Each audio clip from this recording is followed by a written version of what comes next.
Eh bien, bonjour à toutes et tous. Je vous propose qu'on commence. On est dans les temps, donc d'autres personnes nous rejoindront en cours de route. Donc, on va avoir aujourd'hui un webinaire sur la thématique de la mobilité et de l'insertion professionnelle qui va principalement porter sur la question des freins à l'écomobilité et comment lever ces freins. Alors, petite précision, j'ai lancé un enregistrement du webinaire, hein, donc si certains ou certaines d'entre vous sont gênés par cet enregistrement, voilà, vous pouvez couper la caméra. Et d'une manière générale, je demanderai aux participants de pouvoir couper micro et caméra au moins pendant les interventions pour que les choses soient plus fluides.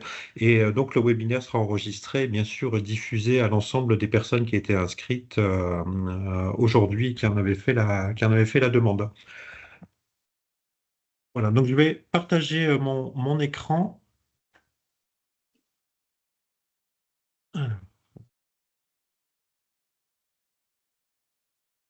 Alors comme je vous ai demandé de couper les micros, personne ne va pouvoir me dire si, si le diaporama est bien partagé, mais je pense que oui. Voilà, c'est parti. Voilà, donc c'est un webinaire pardon, qui est co-organisé donc, par le CREM, un centre ressources sur l'écomobilité que je représente, que je ne me suis pas présenté d'ailleurs, Judicaël Potonec, coordinateur du CREM. Et on organise ce webinaire avec le Conseil régional des Hauts-de-France via la mission REF 3, donc représenté aujourd'hui par Frédéric Parra, et également co-construit avec Déclic Mobilité porté par le réseau Alliance et le C2RP qui travaille vers les organismes de formation. Voilà, ces deux derniers étant excusés aujourd'hui, mais qui ont participé à l'élaboration du webinaire. Donc, pour vous présenter très rapidement le CREM, hein, le Centre Ressources sur l'écomobilité, c'est une mission qui est co-animée par deux associations, donc l'association Droit au vélo ADAV que je représente et l'association En Savoir Plus qui est à Amiens. Donc, c'est une mission qui nous est confiée par l'ADEME et le Conseil régional autour de deux grandes missions qui sont de pouvoir amener le sujet de l'écomobilité dans les politiques publiques territoriales. Et un autre volet qui n'est pas l'objet aujourd'hui, quoique les choses sont toujours liées, puisque c'est un des déplacements importants dans les familles, c'est celui de pouvoir encourager l'écomobilité scolaire, c'est-à-dire faire en sorte qu'un maximum d'élèves puissent aller à l'école autrement que déposés en voiture par les parents. Alors, le webinaire d'aujourd'hui, en fait, s'inscrit dans un cycle plus complet qu'on a commencé l'an passé, hein. Peut-être que certains et certaines d'entre vous avaient déjà participé au webinaire précédent. C'est un cycle sur le sujet de l'écomobilité. Donc, pour que le terme soit bien clair pour tout le monde, par écomobilité, j'entends tout ce qui est mode de déplacement alternatif à la voiture thermique individuelle. Donc, le cycle porte sur écomobilité et accès à l'emploi et à la formation. Voilà, donc qu'on pourra regrouper sous le terme insertion professionnelle. Et ce cycle, il répond à trois grands objectifs qui sont aussi ceux de la mission REF 3, qui sont d'une part de pouvoir répondre aux besoins de mobilité des habitants de la région, notamment dans le cadre de leur recherche de formation ou d'emploi. Quand je parlais d'écomobilité, c'était aussi pour pouvoir répondre aux grands besoins de décarbonation pardon, de nos modes de déplacement, notamment pour les trajets du quotidien. Et c'est aussi l'occasion de pouvoir montrer un peu toutes les expériences et les initiatives qui peuvent se faire dans la région en faveur justement de ces alternatives à la voiture thermique individuelle. Donc en fin de webinaire, hein, je vous montrerai la date du prochain webinaire qui nous attend au mois de juin et d'autres suivront à la rentrée scolaire. Alors aujourd'hui, on a choisi d'aborder plus spécifiquement le sujet de l'accompagnement du changement vers les solutions écomobiles et des freins psychologiques qui peuvent exister dans le public dans le cadre de l'insertion professionnelle. On aura quatre intervenants. Alexandre Rigal, qui est sociologue au CEREMA, Vincent Lemaître du département du Pas-de-Calais, il nous parlera de la plateforme Ma Mobilité 62, donc plateforme de mobilité. Alison Bouzillard pour Espace Artois Mobilité, qui nous parlera du dispositif Vélo Ego, que certains d'entre vous ont peut-être connu aussi sous le terme Mon vélo de A à Z, qui était le premier nom de ce dispositif. Et nous aurons également l'intervention de Laurent Billot, qui est directeur du village des solutions au sein de l'AFPA. Donc, vous voyez qu'on a des acteurs d'horizons différents, du monde de la formation, de l'insertion, de la mobilité, pour pouvoir croiser les regards des uns et des autres. Donc, sans plus tarder, je vais passer la parole à notre premier intervenant, Alexandre Rigal du CEREMA. Donc, j'ai oublié simplement de préciser, si vous avez des questions ou des remarques, n'hésitez pas à les poser dans le chat auquel vous avez accès sur la droite de votre écran. Alors, je ne promets pas qu'on pourra prendre en compte toutes vos questions si elles sont nombreuses, mais on tâchera d'en prendre quelques-unes et de revenir sur vos questions à la suite du webinaire si besoin. Voilà. Alexandre, je te laisse la parole et je te laisse partager ton écran puisque tu souhaitais partager ton diapo directement. Oui, merci Julie-Michael et bonjour à toutes et à tous. Donc, je vais partager mon écran et faites-moi signe si jamais voilà, il y a une difficulté particulière à voir mes slides. Comme le disait Julie-Michael, donc je suis sociologue, mais je travaille avant tout sur la mobilité et donc l'éco-mobilité. Et je vais vous présenter un peu voilà, aujourd'hui quelques grands freins et grands leviers que nous, sociologues, mais aussi nos collègues de psychologie sociale ont pu identifier. Voilà, je Bon, connais moins le domaine de l'insertion professionnelle, mais j'espère que ça vous apportera quand même quelques éléments intéressants. alors, Oui. je ne sais pas si c'est le cas que pour moi, mais je ne vois pas ton écran, Alexandre. Ah, vous voyez pas mon écran? Ok, alors je vais recommencer. Et je vais faire comme ça. Est-ce que cette fois, Michael, tu arrives à voir mon écran? Non, non, non, non. Bah Euh, alors partons sur les non. slides que tu as toi, peut-être c'est plus Oui, simple tout à alors. fait, tout à fait.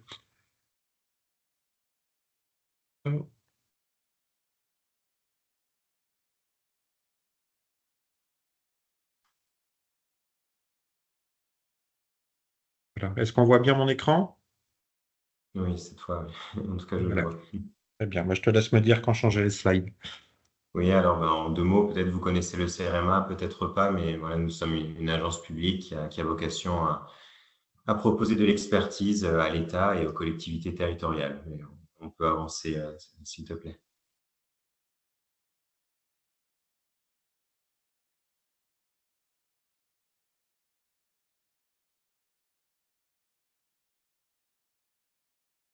Ça n'avance pas?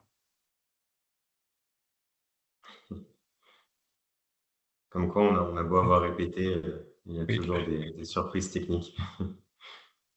Mais là, c'est bon? Non, Ah. dans les essais étaient bons.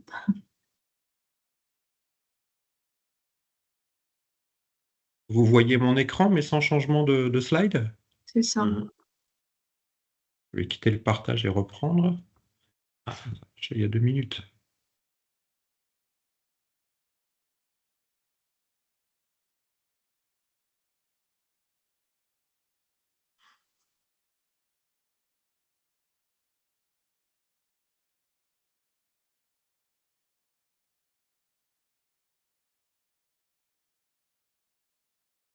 Est-ce qu'on est bien sur la diapo frein et levier à l'écomobilité, là? Vous l'avez à l'écran? Oui.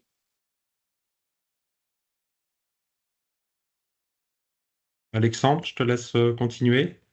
Mais on peut avancer si tu veux bien.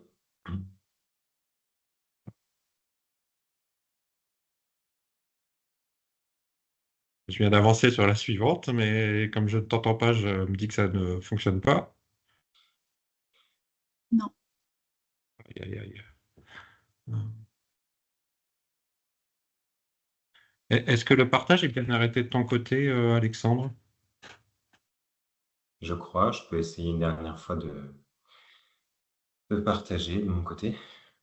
En fait, il n'y a pas de caméra de votre côté, je pense. La caméra est coupée.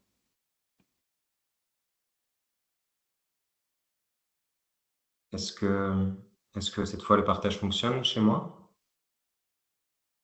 Non. Non. Ok, alors Je je suis sais vraiment pas. désolé à l'attention des participants. On a fait tous les essais avant, tout fonctionnait bien. On va y arriver. Oui. Je vais essayer de basculer sur une version PDF.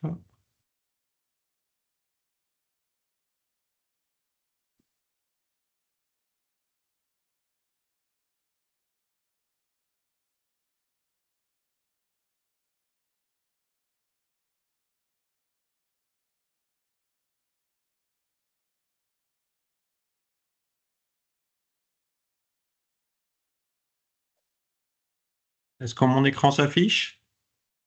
Oui. Alors, je reviens. Là, vous avez bien la diapo frein et levier à l'écomobilité? Oui, je crois que cette fois ça fonctionne de mon Bon, côté. En tout cas. je te laisse la parole, Alexandre. Oui, bah, c'est ce que j'avais commencé à vous expliquer, hein. Mon objectif, c'est d'identifier à partir de, voilà, de la communauté, des savoirs de la communauté des sociologues et des psychologues sociaux, les freins qu'on a pu repérer, aussi certaines idées fausses quant aux leviers qui peuvent exister, et puis les leviers au contraire qui ont été bien attestés par une diversité de travaux à propos de l'écomobilité et bien même au-delà, et puis d'utiliser quelques exemples pour essayer de vous illustrer ces principes que peut-être vous connaissez ou peut-être que vous allez découvrir voilà, grâce aux travaux que je vous propose. Et on peut passer à la slide suivante. Alors évidemment, le premier frein auquel on peut faire référence, c'est le problème de l'habitude ou de la routine. Donc au départ, qu'est-ce que c'est une habitude? C'est un apprentissage beaucoup plus conscient et réfléchi, souvent qui va se mettre en place et qui, après quelques jours, voire quelques mois, va s'ancrer profondément en nous et qu'on va pouvoir réaliser, notamment lors d'un déplacement, sans même y penser et automatiquement. Et donc, voilà, c'est le premier frein quand on veut faire abandonner la voiture, au moins partiellement, à divers individus. D'autant plus que la voiture se prête particulièrement bien à l'habitude, une fois qu'on a passé le permis de conduire, ce qui n'est pas une mince affaire, mais une fois qu'on l'a obtenu. Donc, c'est quand on compare dans les enquêtes statistiques les résultats, la force de l'habitude automobile est plus forte justement que les habitudes liées au vélo, par exemple, notamment du fait de la fluidité des déplacements, de l'absence du fait que de l'absence du problème des intempéries, entre autres choses. Voilà, on peut avancer. Alors là, c'est un exemple issu de ma thèse, mais on pourrait en trouver bien d'autres, hein. Donc, vous avez sans doute entendu régulièrement dans les médias, même des scientifiques, parfois évoquer l'importance de la prise de conscience, où on parle aussi de sensibilisation. Et ça, c'est plutôt une idée reçue. C'est-à-dire que ce n'est pas un mécanisme, ce n'est pas un levier efficace pour faire changer les comportements. Voilà, on peut le même chez les personnes les plus engagées écologiquement. Et donc là, c'est ce que j'avais repéré en 2015. Donc, j'avais réalisé pour ce travail 48 entretiens voilà, avec diverses personnes qui utilisaient ou qui n'utilisaient pas la voiture. Et sans même évoquer le problème de la pollution et du changement climatique. C'est un sujet qui était venu dans la discussion, sans que moi je l'évoque, je veux dire. Mais malgré tout, donc il y avait tout à fait conscience de l'enjeu voiture thermique, problèmes généraux en lien avec le climat. Mais il y avait très peu d'individus qui avaient pour autant adopté les pratiques d'écomobilité. Donc c'est ce que je mettais là, hein. Donc, on a seulement 7 sur les 48 qui, a priori, avaient des pratiques écomobiles, si je puis dire, alors qu'ils étaient tous conscients. Donc voilà, c'est ça que je voulais prendre en compte, c'est que c'est vraiment pas la meilleure manière, voire même pas la manière du tout, de faire changer les comportements. On peut avancer. Au contraire, hein, il faut en revenir au premier schéma où je racontais ce que vous connaissez tous à travers vos différentes habitudes, le fait qu'on les a apprises au départ de manière réfléchie, consciente, et parfois avec des gens pour nous entraîner. Et donc, là, quand on veut changer les habitudes, c'est beaucoup plus là-dessus, bien sûr, qu'il faut travailler. Et donc, je vous ai mis quatre éléments par ordre d'efficacité. Et donc, le plus efficace pour changer d'habitude et pour en acquérir de nouvelles, c'est d'expérimenter, tout simplement. D'expérimenter notamment d'autres manières de se déplacer que celles qu'on connaît habituellement. Il y a un facteur essentiel aussi qu'on va retrouver dans d'autres slides qui est celui de l'imitation. On imite en particulier nos proches, ça peut être des collègues, mais c'est avant tout des amis ou des membres de la famille qui vont être vecteurs de comportements qu'ensuite on va adopter. La conversation aussi est relativement efficace et discuter de l'opportunité de se rendre à vélo, par exemple, sur un futur lieu de travail. Et puis, parfois, on peut visualiser, on peut s'imaginer marcher, prendre le bus. Et donc, ça va commencer à débloquer l'apprentissage d'une nouvelle habitude de déplacement qui ne sera pas celle utilisée habituellement en voiture. Et l'avantage, évidemment, de l'habitude, c'est qu'au départ, c'est un frein quand on a des habitudes d'automobiliste. Mais ensuite, lorsqu'on s'habitue à l'écomobilité, ça devient au contraire un frein en fait de reprendre sa voiture. Donc, c'est toute l'ambivalence de l'habitude. Et on peut avancer, s'il te plaît, Julie-Ken. Évidemment, comme vous le savez, les habitudes, notamment dans la mobilité, sont très fortement liées à l'aménagement de l'espace et aux infrastructures. Et donc, on le repère ça tant pour le vélo que pour la marche ou même pour l'automobile. Évidemment, les infrastructures sont cruciales et on a des demandes latentes très fortes de déplacement. Et c'est particulièrement vrai pour le vélo, peut-être pour ceux qui habitent dans des métropoles, voilà, ça, vous l'observez au quotidien. Et donc, à partir du moment où on met en place les infrastructures, on va faire diminuer l'expérience d'insécurité des cyclistes en particulier. Et on va aussi diminuer la perception de l'insécurité que les non-cyclistes avaient du vélo. Et donc, en baissant cette expérience de l'insécurité à vélo, par exemple, par la construction d'une infrastructure, on va d'une part renforcer les habitudes existantes chez les cyclistes, et puis bien sûr, on va encourager certains à apprendre, à s'entraîner, à circuler à vélo. Voilà, on peut avancer. Donc ça, l'idée, c'était de vous présenter ce premier frein, mais qui devient ensuite un levier quand on le prend dans le bon sens, qui est l'habitude. Mais évidemment, les habitudes, ça se change pas à pas et petit à petit. Et on a aussi des événements dans la vie qui sont des moments clés pour changer un mode de vie dans son ensemble. Et donc, ça concernera tant l'écomobilité que d'autres pratiques plus durables dans l'alimentation, la consommation en général.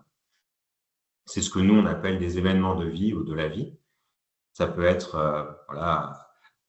aller à destination d'un nouveau lieu d'études, un nouveau lieu de travail, se mettre en couple, la naissance d'enfants, un nouvel emploi, des séparations, des problèmes de santé. Donc, la liste est relativement longue, mais je crois qu'on perçoit ce que ça signifie. C'est un moment de recomposition d'un grand nombre d'habitudes, donc de son mode de vie.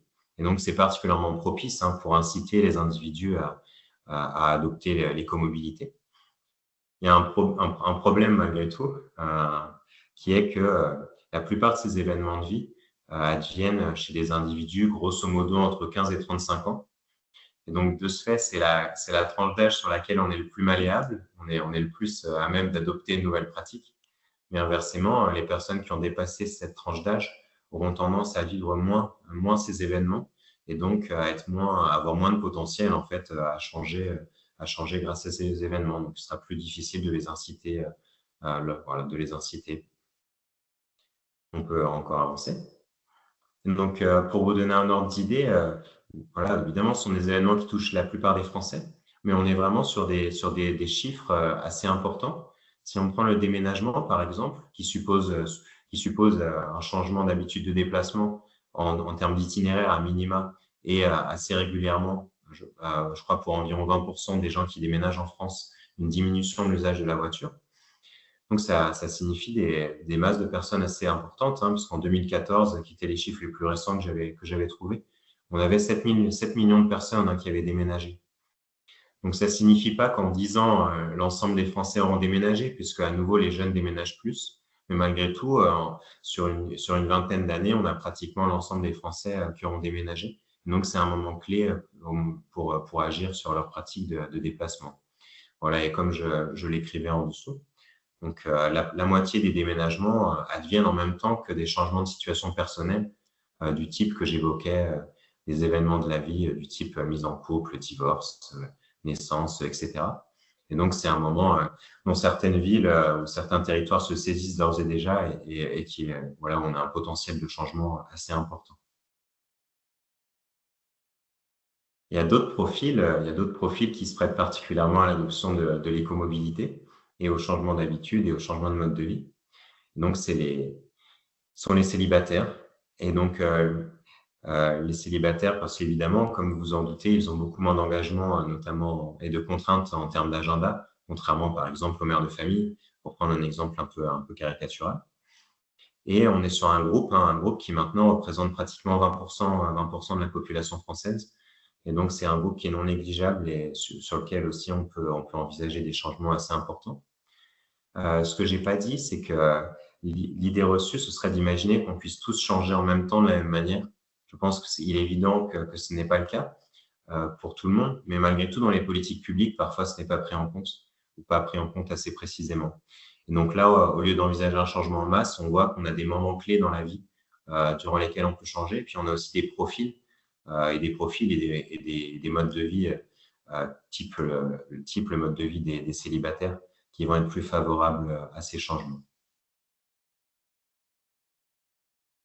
Alors évidemment, on n'est pas toujours célibataire, on n'est pas toujours seul, et on n'est pas seulement des individus, on appartient aussi à divers groupes, disons des petits groupes. On ne parle pas là de la population française, mais d'un groupe de collègues, d'un groupe d'amis, d'une famille. Et donc, il y a un résultat assez important de la psychologie sociale qui veut qu'il est plus facile de changer un individu dans un groupe qu'un individu seul.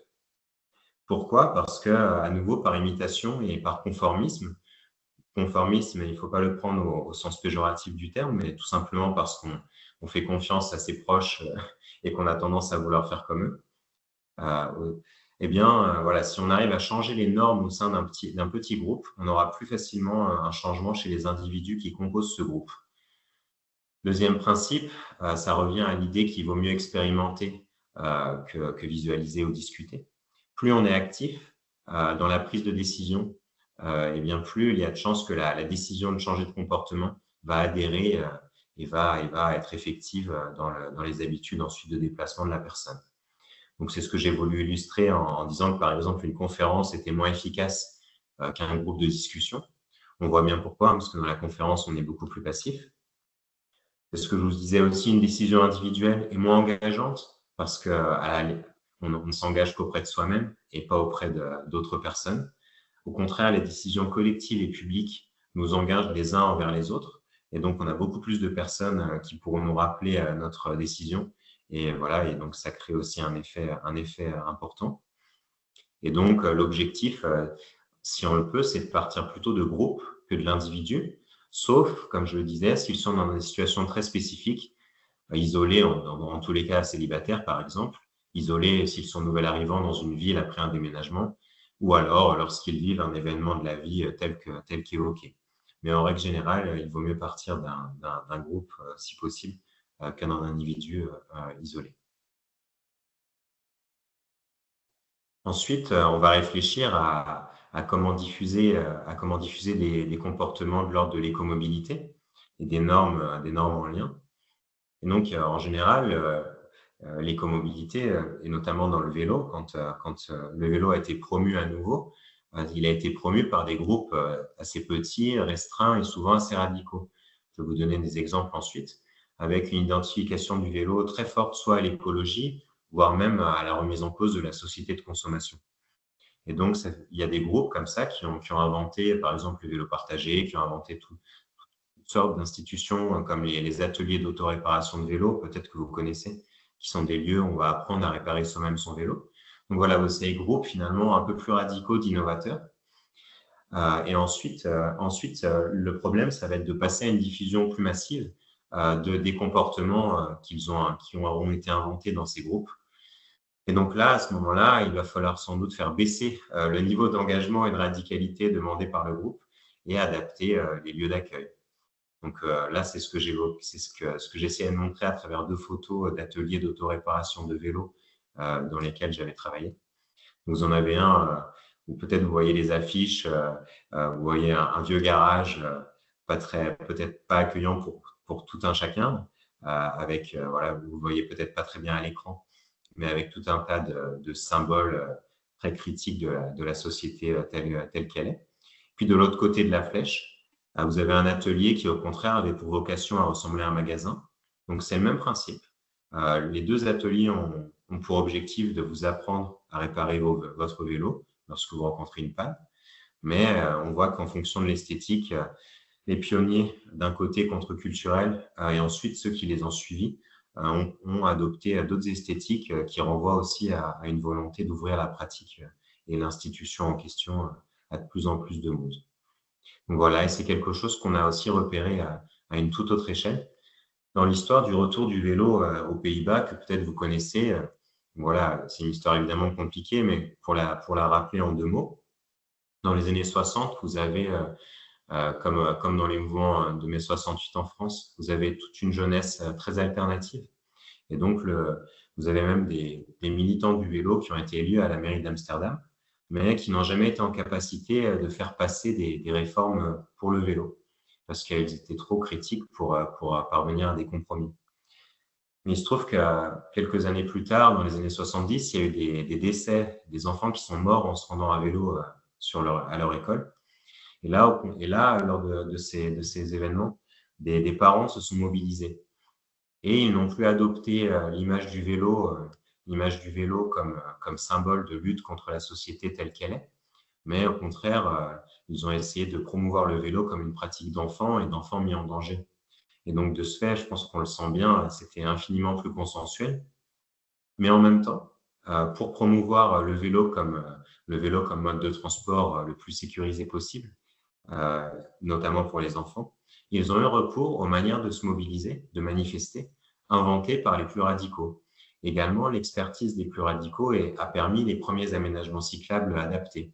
Et peut-être que c'est ce que vous avez pu observer également voilà, dans vos différentes expériences, que dans les mobilités et l'écomobilité pendant longtemps, et peut-être encore aujourd'hui dans certains territoires, l'expertise est beaucoup du côté des associatifs, des militants de la première heure. Donc voilà, on voit comment communiquent ces différents groupes pour diffuser à grande échelle l'écomobilité. Voilà. Donc voilà, je voulais vous présenter quelques leviers et quelques freins, et puis je serais très heureux d'en discuter avec vous, soit à travers vos questions dans le chat ou à travers des échanges d'emails ou autres. Donc vous avez mon adresse, n'hésitez pas à me communiquer vos questions, vos remarques. Merci pour votre attention. Merci beaucoup à toi pour ta présentation, Alexandre. Alors, c'est intéressant de bien voir que justement, le fait de rentrer dans un nouvel emploi ou dans une formation, c'est justement un des temps importants qui peut amener à changer de mobilité, mais que tout ça se croise avec d'autres paramètres. Voilà, tu as parlé de l'âge, des actions de groupe, etc. Et voilà, je pense qu'on voit aussi comment ça peut influer les actions que les uns et les autres mettent en place parmi les participants. Alors, on va pas forcément prendre de questions tout de suite, mais on pourra revenir sur cette intervention. En fait, l'idée, c'est d'avoir ensuite 3 présentations de dispositifs dans la région qui peuvent être inspirants avec des retours d'expérience. Et on prendra des questions après chacune de ces interventions. Voilà, donc je vais passer la parole dès maintenant à Vincent Lemaître pour le département du Pas-de-Calais et la plateforme Ma Mobilité 62. Merci, Michael. Bonjour à toutes et à tous. Donc, Vincent Lemaître, chef de projet Ma Mobilité 62 au département du Pas-de-Calais. Donc, effectivement, je suis ici pour vous présenter ce que fait le département avec ses partenaires de la mobilité solidaire pour accompagner donc des bénéficiaires du RSA, des jeunes de moins de 26 ans dans des parcours de mobilité pour justement retrouver un emploi, une formation ou tout simplement entrer dans un parcours d'insertion. Donc Ma Mobilité 62 est née en 2021 et intervient sur l'ensemble du Pas-de-Calais. Notre vocation est bien de structurer une offre de mobilité solidaire et la finalité de tout ça, c'est bien d'apporter des solutions de mobilité un accompagnement sur mesure à des publics qui sont dépourvus de solutions. Donc là, on n'est pas forcément dans de l'accompagnement de publics qui ont potentiellement un choix à faire en matière de mobilité carbonée ou décarbonée. C'est tout simplement l'accompagnement de publics qui ont des mobilités subies et donc qui ont bien souvent des rayons de déplacement très faibles et qui n'ont pas d'autre choix que d'utiliser un mode de transport et généralement le véhicule. Le déplacement individuel est très peu utilisé puisqu'il a l'absence de permis ou l'absence de véhicule. Voilà, donc je vais surtout me focaliser sur l'accompagnement qui est réalisé auprès de ces publics-là, mais sachez qu'également Ma Mobilité 62 est aussi la structuration donc, d'une offre d'un réseau de 17 services de mobilité différents, justement pour essayer de se coordonner autour de ces solutions. Donc, vous dire que depuis 3 ans, on accompagne de très nombreuses personnes et on peut établir aujourd'hui, on commence à établir des constats à l'échelle de tout un département, de dire que effectivement la mobilité est une compétence à acquérir pour les publics que nous accompagnons. Il y existe de nombreuses offres de mobilité, d'intermodalité plus écologique dans le Pas-de-Calais. Mais bien souvent, elles sont méconnues et ou peu maîtrisées par les publics fragiles. Donc, ce qui génère chez eux, hein, donc, du fait de cette méconnaissance, des craintes qui empêchent bien souvent de franchir le pas.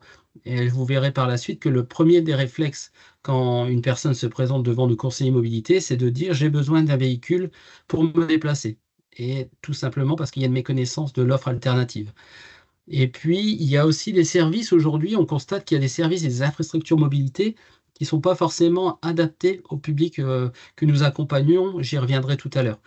Et puis, certains aussi avantages tarifaires, comme les abonnements, qui sont encore peu connus et peu utilisés. Bien souvent, par exemple, nombreux de nos publics utilisent un ticket à l'unité alors qu'ils pourraient bénéficier de 50% de réduction sur un abonnement beaucoup moins cher.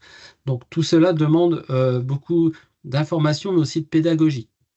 Voilà. En termes d'enjeux, du coup, Ma Mobilité 62 a vocation effectivement d'apporter des solutions de mobilité, mais on utilise également ce qu'on appelle le droit commun avant tout. Dans le sujet de la mobilité solidaire, c'est utiliser avant tout ce qui existe et donc toute l'offre de droit commun pour permettre cette mobilité.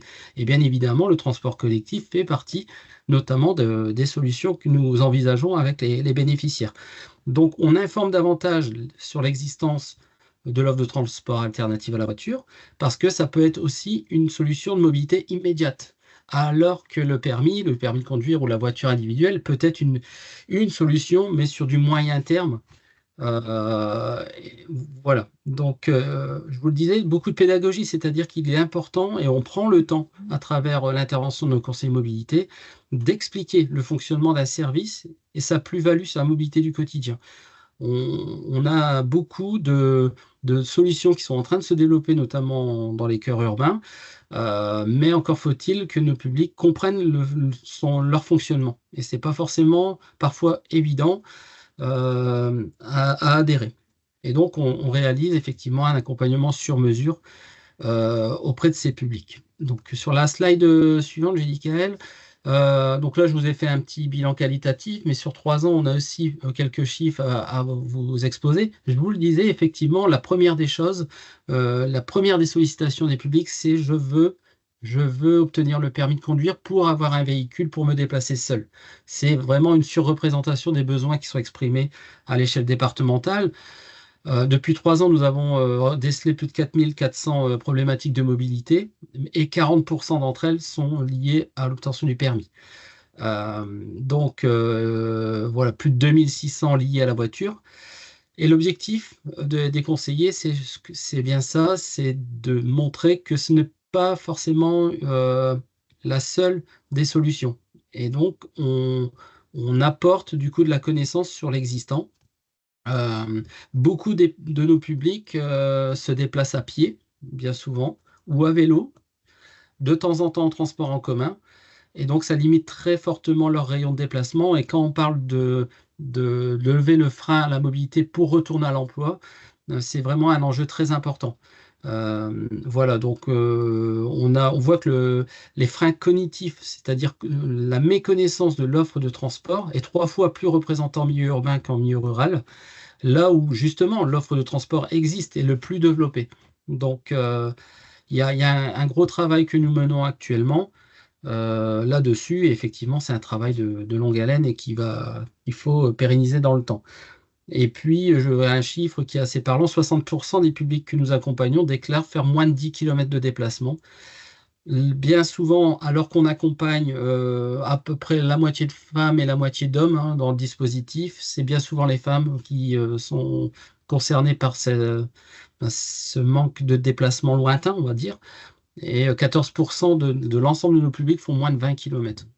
On a une sédentarité, on va dire, qui est assez culturelle dans le Pas-de-Calais, mais je pense généralement en région de France. Donc voilà, alors concrètement, je vous disais, plateforme de mobilité départementale, on s'appuie sur 5 acteurs majeurs sur les territoires pour intervenir auprès des publics, donc 5 plateformes de mobilité territoriale qui elles-mêmes recrutent des conseillers mobilité. Nous en avons 11 à l'échelle départementale. Toutes les communes du Pas-de-Calais sont couvertes par l'accompagnement, donc renforcé pas à pas, on y va.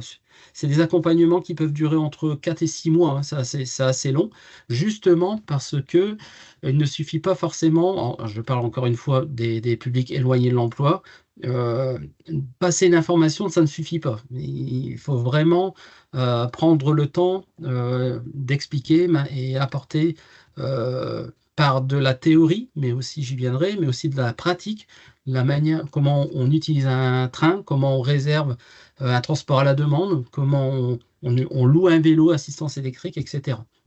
Donc, et au total, on accompagne environ 1250 personnes par an. La vocation est donc, comme dirait le laboratoire de mobilité inclusive, de passer à l'échelle. Voilà. Quelques exemples. Vincent, Oui. excuse-moi, je vais te demander si c'est possible d'aller tout doucement vers la conclusion de l'intervention, en demandant s'il a une précision, s'il y a une action de la plateforme mobilité vers les collectivités également, en complément de la diapo que tu présentes maintenant, s'il te plaît. Oui, oui. Donc Merci. effectivement, on intervient auprès des publics. Vous voyez à l'écran quelques idées d'ateliers qui sont réalisés par les conseillers mobilité. Mais notre objectif est aussi d'être une aide à la décision pour les collectivités qui ont pris la compétence mobilité.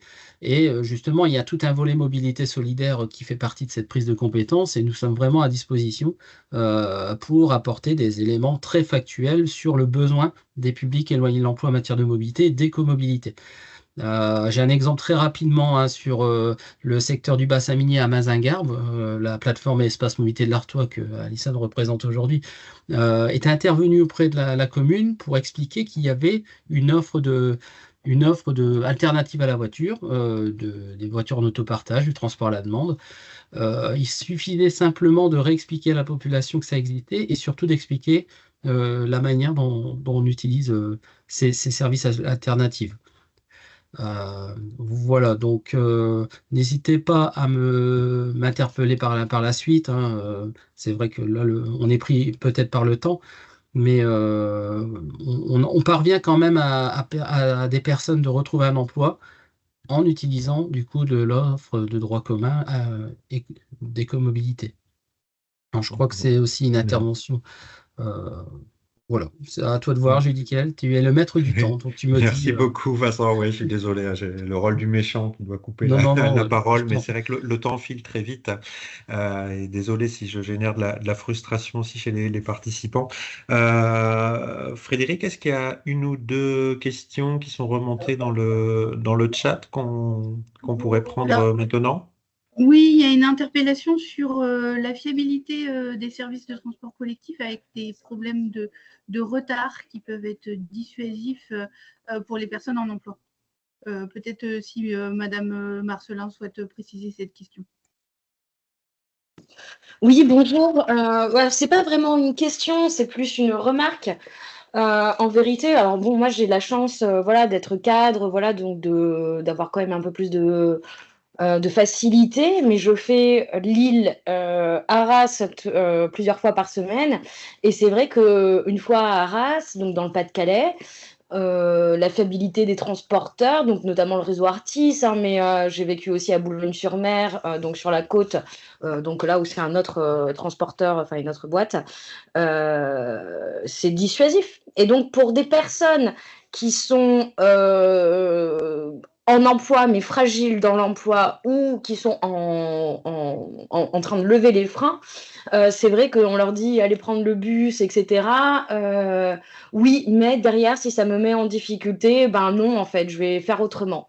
Et donc, je pense aussi qu'il y a une nécessité d'interpeller et les transporteurs qui ont aussi une responsabilité envers leur public et leurs usagers.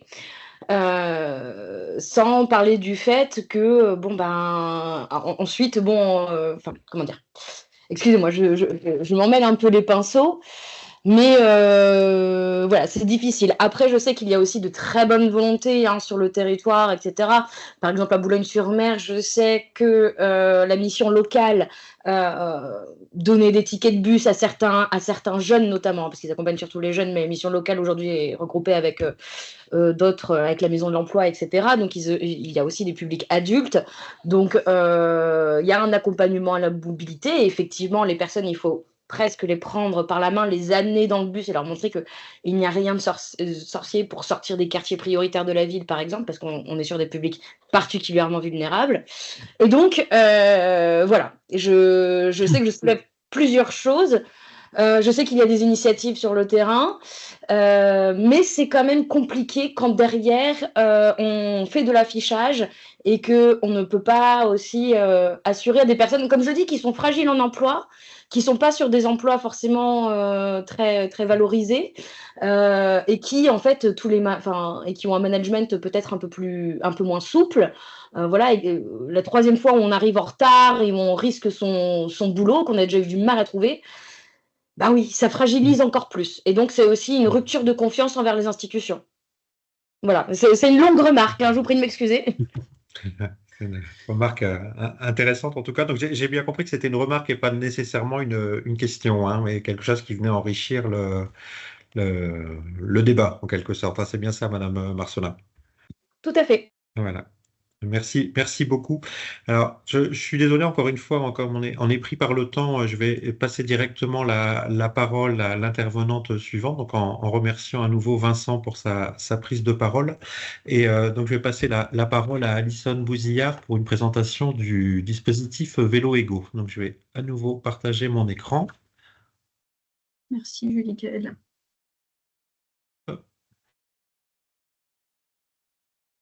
Bonjour à tous et à toutes, hein, déjà. Donc moi, l'objectif aujourd'hui, je suis Alison Bouzillard, conseillère mobilité au sein de l'espace mobilité de l'Artois. Donc effectivement, Vincent en parlait juste avant, nous faisons partie en tout cas des 5 plateformes de mobilité sur le Pas-de-Calais qui est en tout cas chapeauté par un dispositif qui s'appelle Ma Mobilité 62. Et effectivement, depuis tout à l'heure, on entend parler pas mal de la voiture, du permis de conduire. Et en fait, en étant conseillère mobilité sur ce dispositif-là auparavant, on s'est bien rendu compte qu'il manquait en tout cas quelque chose sur notre plateforme et on a répondu en fait à un appel à projet en lien avec la FUB, donc la Fédération française des usagers de la bicyclette, sur le programme Vélo Ego qui était identifié au démarrage, comme Jules-Michael le disait au départ, sur mon vélo de A à Z. Ce programme, en tout cas, est lancé sur toute la France. Il est financé par le certificat d'économie et d'énergie. Et en fait, il a démarré là sur le territoire du Pas-de-Calais. Donc moi, je suis coordinatrice sur ce programme sur Lens-Liévin, Hénin-Carvin et Béthune-Bruay. Donc ça représente à peu près 150 communes. L'objectif, en tout cas, de Vélo Ego, c'est de pouvoir être autonome, rendre autonome, en tout cas, les bénéficiaires, les participants, dans leur déplacement à la mobilité douce, dans un premier temps, parce qu'effectivement, ils veulent tous entrer pour avoir un financement de permis de conduire ou de faire les démarches, mais le permis, ça prend du temps et ça coûte de l'argent, et du coup, l'alternative, c'était de pouvoir, en tout cas, pour éviter de refuser un accès à l'emploi ou à la formation, de pouvoir travailler un nouveau mode de déplacement, soit sur un apprentissage ou sur de la remise en selle. Donc, L'objectif est de leur parler, de les sensibiliser et de favoriser cette pratique qui est la mobilité douce, de renforcer en tout cas leur autonomie, surtout qu'au sein de notre association, aujourd'hui, on porte une vélo-école parce que j'ai passé un CQP animatrice mobilité à vélo il y a quelques mois que j'ai obtenu et de ce fait, nous sommes en tout cas promus vélo-école sur des animations d'apprentissage du vélo pour un public de minimum 18 ans et l'objectif est également de revoir les personnes sur de la remise en selle, etc.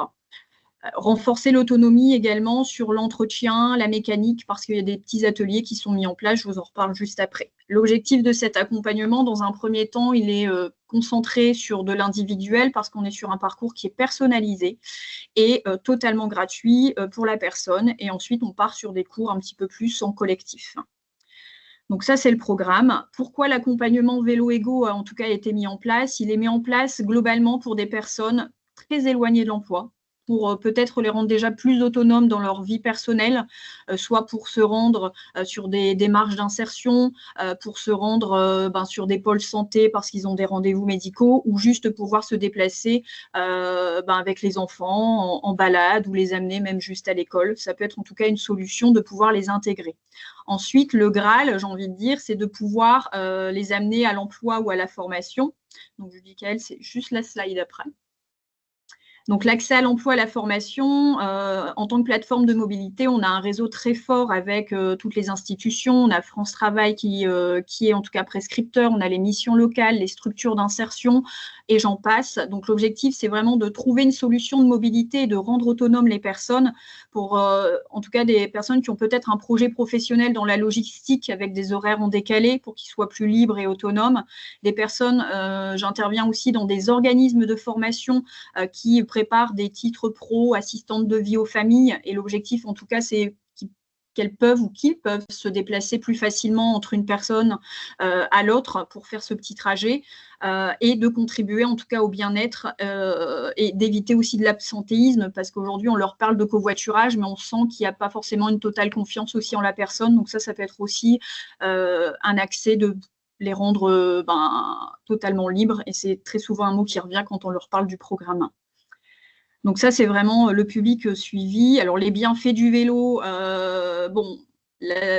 l'objectif, en tout cas, de parler aux bénéficiaires, c'est qu'aujourd'hui, le frein numéro 1, c'est qu'en termes de budget, c'est assez compliqué pour eux. Donc, ils savent peut-être faire du vélo, mais ils n'ont pas l'équipement. Ça permet d'éviter de dépendre la dépendance à un réseau de transport. Je reviens sur la petite remarque et le constat qui avait été fait, c'est que, effectivement, le bus, s'il y a des grèves, ou alors il ne dessert pas correctement ma ville, etc. Et on peut dire que la pratique du vélo a un impact quand même positif sur la santé physique et mentale, et surtout aussi sur l'environnement, qui n'est pas noté, mais c'est quand même à souligner. Donc, effectivement, le programme, il est notifié pour les personnes qui ont minimum 18 ans, comme je vous l'ai indiqué tout à l'heure. Il y a un critère de ressources dans un premier temps. Si la personne perçoit, en tout cas en lien avec son avis d'imposition et le nombre de personnes qui est intégré au foyer, on doit voir si elle n'a pas le revenu fiscal plus élevé. Sinon, elle peut intégrer totalement. Et sur la slide suivante, la personne, si elle est représentée dans un de ces critères de situation, elle intègre automatiquement le programme et l'accompagnement peut démarrer. Par exemple, une personne est au RSA, moi j'ai juste besoin d'un justificatif d'entrée d'attestation de paiement CAF. Donc, je ne rentre pas dans le détail là-dessus, mais l'accompagnement dans sa globalité, il y a une première orientation qui est faite. Si vous voulez aller voir, je vous ai dit, le programme est lancé sur toute la France. On fait partie des 20 territoires pilotes. Donc, il y a un site officiel qui s'appelle veloego.fr. Donc, vous pouvez retrouver tout ça dessus. Il est très bien fait, très synthétique. Pour les prestataires, partenaires ou même les bénéficiaires, il n'y a aucun problème. Donc, vous retrouvez ce lien qui est juste là face à vous.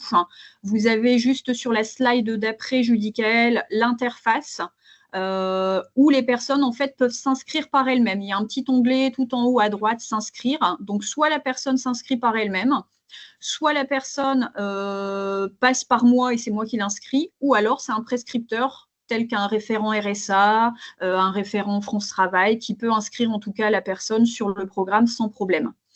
Derrière ça, il y a quelques slides qu'on peut passer, Judicaël, pour la faire courte. Ça, c'est tout le topo en fait de l'inscription, mais qui est assez rapide.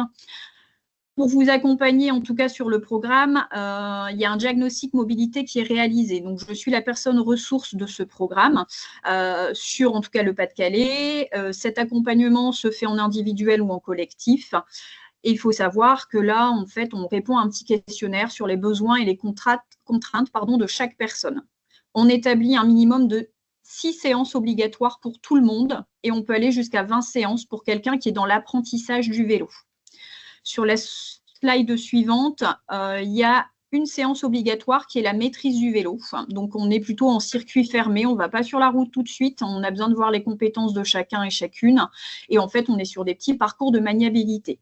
Derrière ça, on a des ateliers au nombre de 2 obligatoires, sur des ateliers code vue du guidon, où en fait on revoit un petit peu tout ce qui est aménagement cyclable, on refait un petit topo sur les règles d'or du cycliste.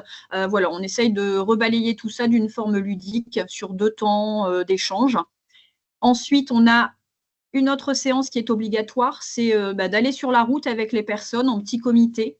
Il y a une séance obligatoire pour tout le monde et l'objectif, en tout cas, est de voir un petit peu comment ils se comportent face à la circulation, comment ils procèdent quand ils prennent le rond-point, leur donner en tout cas toutes les petites astuces pour qu'ils puissent se rendre visibles et se mettre en sécurité. Derrière ça, il y a une séance de bilan qui se réalise avec moi, où on fait le point sur leur accompagnement et l'objectif, en tout cas, est de choisir un vélo.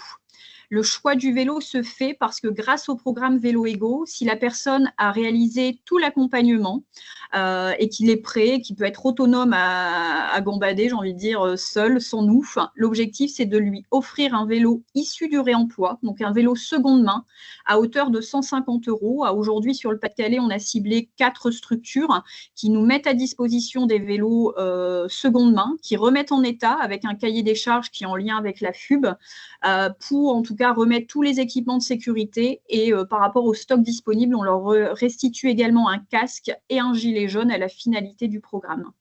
Donc, je pense que la slide juste après, il y a aussi le petit atelier mécanique dont je vous parlais tout à l'heure. L'objectif, c'est en tout cas de revoir les bases des réparations simples pour qu'ils puissent être autonomes dans leur vie future. Les prestataires sont les 4 qui sont face à vous. Donc, on a un auto-entrepreneur qui s'appelle Mikey's Vélo, on a le garage solidaire de Lens, on a un magasin de vélo sur Avion et on a aussi une association. Donc, on a divers structures qui nous mettent à disposition, en tout cas, ces vélos pour les bénéficiaires à la finalité de l'accompagnement. Et je vous ai mis normalement derrière ça, on a déjà eu quelques restitutions de vélos. Donc, tout type d'horizon, j'ai envie de dire que je suis à 60% d'accompagnement hommes et 40% de femmes. Donc, j'aurais peut-être cru un petit peu l'inverse. Mais en tout cas, on est sur des personnes qui sont dans un parcours d'insertion très souvent. Des personnes déjà en formation qui entraient en stage et du coup ils ont obtenu le vélo avant pour l'utiliser en mode de transport. Il y a un monsieur là qui était en POE et à la finalité de son accompagnement il signait un CDI. Donc voilà, des beaux sourires en tout cas qui étaient notifiés. Mon objectif, c'est que Vélo Ego est lancé sur une expérimentation de 2 ans. Donc ça se termine en décembre 2026. J'ai 500 personnes à accompagner. Ça a démarré en décembre. Donc là, début juin, on sera à 6 mois de démarrage et on est déjà à une centaine de prescriptions. Ce qui est plutôt pas mal. Ça se développe plutôt très bien. Et j'ai envie de dire que le programme est plutôt bien vu. On a vraiment du relais avec tous les France Travail de notre territoire. J'interviens très souvent dans les missions locales auprès des jeunes. Voilà, on fait notre petit bout de chemin, mais c'était intéressant en tout cas de vous montrer un petit peu ce qui se passait sur notre territoire. Donc là, il y a une vidéo, mais je pense qu'on la passera, Julie Kael, pour laisser parler les autres personnes. Oui. On pourra envoyer le lien avec le replay pour que les gens puissent la visionner, effectivement. C'est une petite vidéo de 2 minutes qui répertorie tout ce que je viens de vous dire, en fait. Un grand merci, Alison, pour ta présentation. Alors, je reprécise simplement que si le dispositif est national, il est à chaque fois sur des territoires donnés. Donc, Alison intervient sur la CAL, la CAC et la Cavalère, si je ne dis pas de bêtises. Il y a un équivalent avec l'île d'insertion sur l'île, l'Homme et l'Em.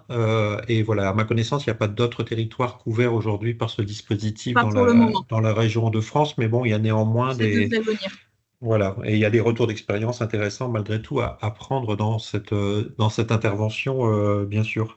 Alors, Frédéric, est-ce qu'on a une question ou une remarque qui peut être prise dans les questions qui sont sur le chat? Je ne vois pas le chat du tout. Non, non, non, Non. pour l'instant, on n'a pas de remarques. D'accord, merci. Donc, je vous propose qu'on passe à l'intervention suivante. Alors, si vous avez des questions qui viennent aussi après coup, que ce soit vers Alexandre, Vincent ou Alison, n'hésitez pas à poser des questions dans le chat aussi pour que les intervenants puissent vous répondre directement, ou de toute façon, on vous laissera leur contact pour que vous puissiez reprendre attache avec eux par la suite. Alors, je vais passer désormais la parole à Laurent Billot de l'AFPA, qui est directeur du village des solutions et qui va nous expliquer comment le sujet de la mobilité est abordé avec les apprentis qui fréquentent l'AFPA, puisqu'on a bien vu que l'entrée en formation, c'était un moment important pour se poser les questions de changement de mobilité. Voilà, Laurent, je te laisse la parole. Merci Julie Kael, bonjour à toutes et à tous. Alors, moi, je ne suis pas forcément un spécialiste du vélo, mais par contre, nos villages des solutions le sont par le biais de leurs partenaires, notamment mes confrères là, qui ont précédemment fait l'exposé de leurs solutions. Alors, le village des solutions, c'est quoi? Avant tout, le village des solutions, c'est un accompagnement à 360 degrés aux publics qui sont en transition professionnelle et que celle-ci soit volontaire ou qu'elle soit subie. Ce qui est important de bien comprendre, c'est que le village des solutions regroupe des partenaires, il regroupe des opérateurs de solutions variées et donc celles relatives à la mobilité. Mais nous ne pouvons pas, dans le cadre de l'insertion professionnelle, aborder les choses uniquement dans le cadre de la mobilité douce. Mais par contre, ce qui est important pour nous, c'est de pouvoir faire les liens et notamment d'apporter des solutions territoriales. Aussi, avec nos partenaires, on va aider chaque personne à relever ses défis. Et en fait, nos villages sont des tiers-lieux qui ressemblent à un lieu physique de multiples guichets qui vont apporter des solutions simples, efficaces, coordonnées. Alors, diversifiées, mais sur l'ensemble du territoire. Et ça me permet de faire le lien avec ce qu'on vient de dire. En fait, on est capable de trouver des solutions locales spécifiques. Et en fait, ces solutions locales spécifiques, donc, ce sont nos partenaires qui vont les mettre en avant avec les enjeux cruciaux, notamment de la mobilité douce, par une approche durable aussi et solidaire. Nous ne travaillons pas uniquement pour nos bénéficiaires et nos stagiaires AFPA, hein, parce que nous, notre cœur de métier, c'est la formation, l'accompagnement, l'emploi et l'insertion. Mais en fait, pour tous les membres de notre village, et en fait, on parlait des missions locales, on a des missions locales qui sont partenaires aussi de nos villages des solutions, et donc ils vont pouvoir bénéficier des solutions des spécialistes de la mobilité douce, et donc par exemple pour toute l'approche qui concerne le vélo. C'est quelque chose que l'on va inscrire bien en amont d'un parcours d'insertion, d'un parcours d'accompagnement, d'un parcours de formation, parce que nous, on considère, de par notre expérience, que c'est vraiment aujourd'hui un frein à l'emploi. Et en fait, aujourd'hui, nous valorisons, nous essayons de valoriser le plus cet aspect auprès des entreprises parce que cette mobilité douce, elle apporte aussi des solutions. Et donc, comme je le disais, on est sur une approche vraiment territoriale distincte. Elle est distincte parce que vous n'allez pas réagir de la même façon à une problématique rurale qu'à une problématique de métropole. Par exemple, sur nos centres de l'Homme-Roubaix, la question se pose différemment qu'un centre qui est par exemple sur Laon. Et pour autant, les besoins et les interconnexions sont particulièrement importantes. Et on parlait tout à l'heure des transports publics. Nous, c'est de pouvoir lier aussi avec tous nos partenaires acteurs cette question de lien, de transversalité pour utiliser au mieux, sensibiliser, informer, proposer au mieux les alternatives concrètes qui se posent à notre public éloigné ou qui est en reconversion. Et donc, en fait, pour nous, c'est très important parce que c'est donner aussi un point supplémentaire aux bénéficiaires parce que ils vont pouvoir répondre aux défis écologiques, économiques et sociaux. Et en fait, aujourd'hui, en termes de compétences transverses, en termes de compétences soft skills, c'est des choses qui sont de plus en plus valorisées. Donc en fait, au travers des villages, ce que l'on va essayer de faire avec nos partenaires, c'est de présenter les dispositifs d'accompagnement à la mobilité.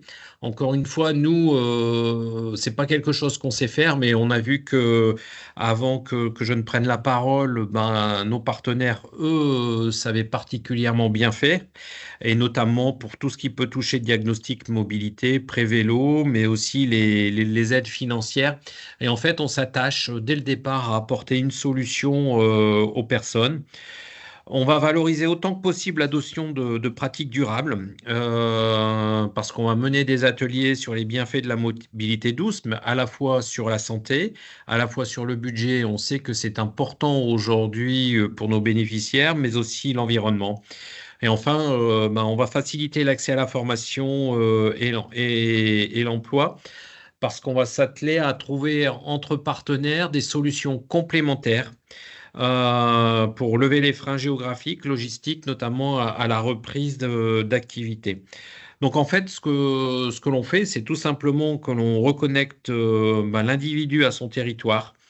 On se veut volontairement simpliste, accessible et responsable. On est en circuit court. On est avec des acteurs locaux pour que nos villages des solutions en fait participent et réinventer les parcours d'insertion. Je pense que ça, c'est important.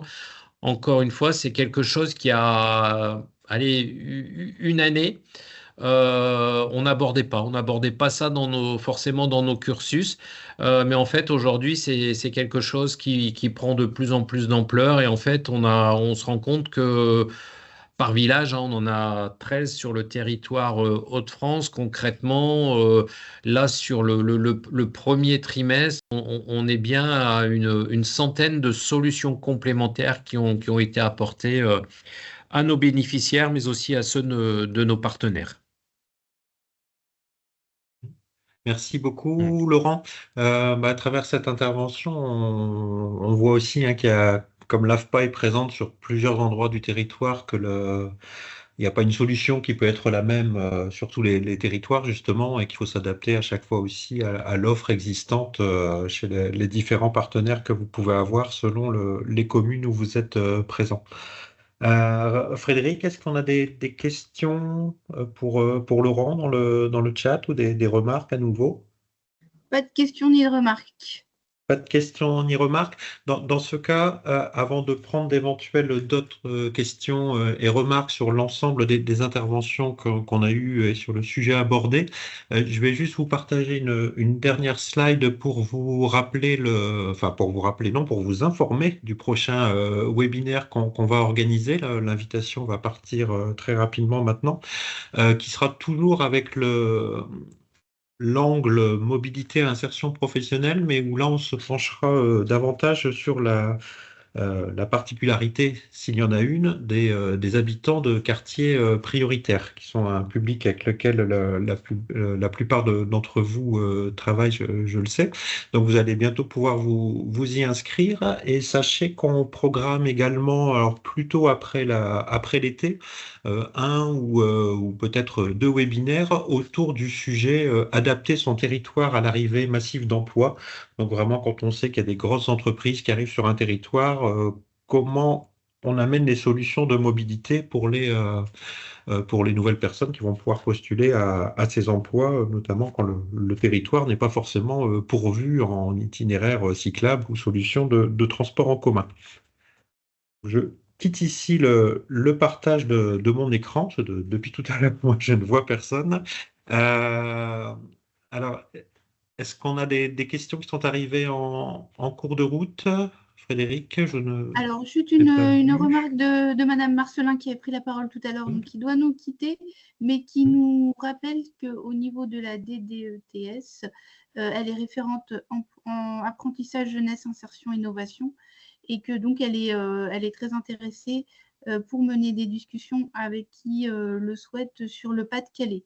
Donc, on pourra également diffuser ces coordonnées. D'accord.